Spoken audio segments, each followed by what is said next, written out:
Jalen, you guys have talked about being able to win a lot of different types of games.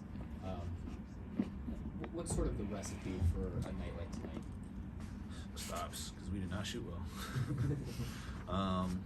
Yeah, anytime you can kind of hold the team to 100 or, kind of below that, like we've been able to do the last couple games, it makes having off nights a lot easier just because we're getting stops on the other end too.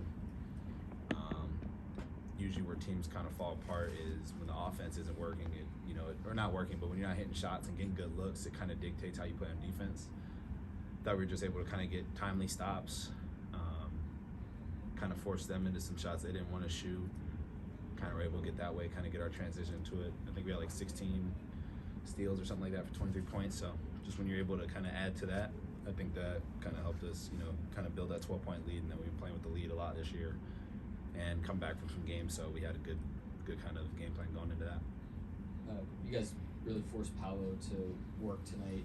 A lot of different guys saw time on him, but Lou, the majority of it. There was a moment where Paolo kind of rolled his eyes when he saw that Lou was checking in at the same time as him. What do you sense, opposing frontline guys or headline guys feel out there with Lou guarding him? Probably that eye roll.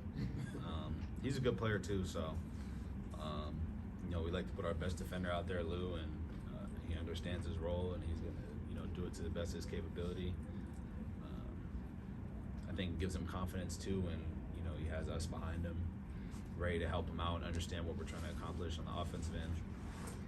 So yeah, when you have good players like that, you want to throw different looks at them and kind of just make it tough. And then obviously when it's Lou at the forefront of that, it's already pretty difficult. He did a really good job tonight. Dub, you had a big bucket in the fourth quarter, and it looked like you tapped your wrist. Maybe you said dub time. Can you just talk about your confidence in the fourth? No comment. Well, in a different way, you've talked about being Jalen versus Dub. Is that something you can just turn on? Is this like a Hulk thing where it just happens? Nah. It probably looks that way just because we joke around about it a lot, but just with basketball, there is no switch that you can just turn on and off. That's a muscle that you constantly have to flex, whether it's the first quarter. Basketball preparation starts the day before, so it's not like I'm going into the game all right, I'm gonna turn it on now. There's probably 3 players in history that probably do that, and even then, it's still an approach going into a lot of the game where you're locked in and you just kind of letting the game come to you and understand what's there, and then I'm just able to find more of a rhythm and aggressiveness coming into that fourth quarter. And obviously, I probably got to be a little better just in the beginning of the game trying to do that, but we have such a talented team. I think I'm gonna find shots and be open in that way. Chet got it going a little bit during that stretch as well, so obviously Shea did his thing, so I'm just trying to find whatever happens, but it's not a switch I'm turning. I feel like that the whole game. Jalen, Shea had 6 and 1s. The NBA's only charted this since it's only charted this since '97, but that ties the most anybody's had in a game. What is it about his ability to deal with contact and play through it and still finish? I have no idea. You got to ask him. That's tough. He has good control over his body. I think that probably helps. Good balance. You see how low he gets on a constant basis, but I'm just guessing, to be totally honest. But he does a good job of understanding, how to get to the line, and something I'm trying to learn. So, yeah, but I think it's just body control, kind of knowing where the contact's coming from, manipulating the defense a little bit. And then on a night like tonight, the way they play, you guys run great stuff, but how important is it that guys like you and Shea can just go get something when things are a little bogged down? Yeah, I don't really think it's tough. I think when you run a play, especially now, teams know what you're going to run for the most part. I think a lot of it is trying to confuse it and create small advantages. We have a lot of good players on the floor, so regardless of what play we're running, it's the NBA.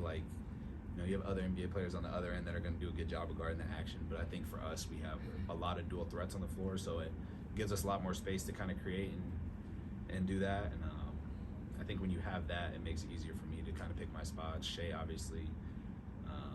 So I think it's more of a group controlled effort of where we're able to pick our spots. And we're just kind of taking advantage of that. Guys are also cutting and hitting shots, so it makes it easy. Dub, in talking about Shea's and ones, there was a moment there in the fourth quarter where Paulo had fouled Shea. He was adamant about the call, and he gets back toward the baseline to line up beside you, and he says something. I won't ask you what he said, but whatever he said, you laughed. And I wonder, you know, as you see Shea have games like this, like, do you get a good sense of, you know, how exhausted guys are just having to get in front of him? Yeah, I guard them at practice and during the summer, so I know exactly what they're going through. But like I said, he's good at manipulating the defense. You know, does a good job of mixing up the shots he takes as well. So I feel like defense is constantly off balance. But probably should ask Lou. They be guarding each other, so. Yeah, but he, like I said, he mixes up the shots he takes, so it kind of keeps a lot of people off balance. And then obviously with the pump fakes and the kind of like rip throughs and stuff like that, like he's really smart at it, so it's kind of hard to figure out and get a rhythm for how to guard him. Yeah, and it feels like so many of those shots, like especially tonight, some of those were like virtually impossible. Just how little balance there is, how little maybe proper footing per se there is. Like, can you remember seeing that level of, you know, so little balance, so little footing, and still being able to hit those shots from anybody besides him? Probably Luka. That's probably the only other person, but I think Shea's kind of in his own category. I think just from how different of a player they are. It may look like he's off balance to like everybody else, but he kind of understands how he feels shooting it.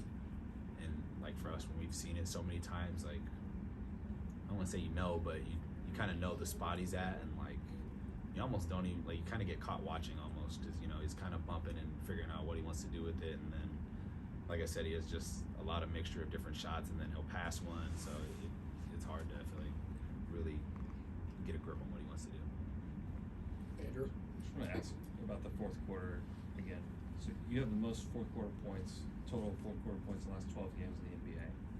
Is there something that's like happened recently that's like giving you more confidence? Is it lineups? Is it just like catching a rhythm? Because I mean, that's obviously something special.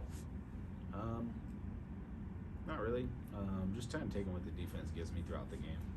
You know, there are games where I might score a lot in the first half, and then how the game goes, we have so many other good players on the team.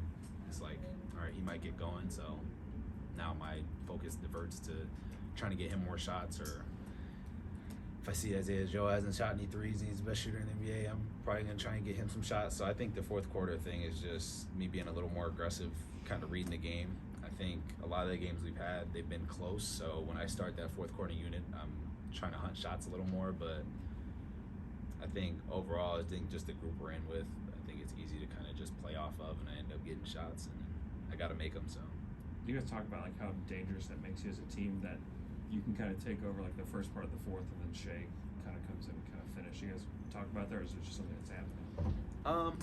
I think the biggest thing I talked about, especially just because me and Chet kind of have that lineup, trying to play more off of each other and utilize what we have there.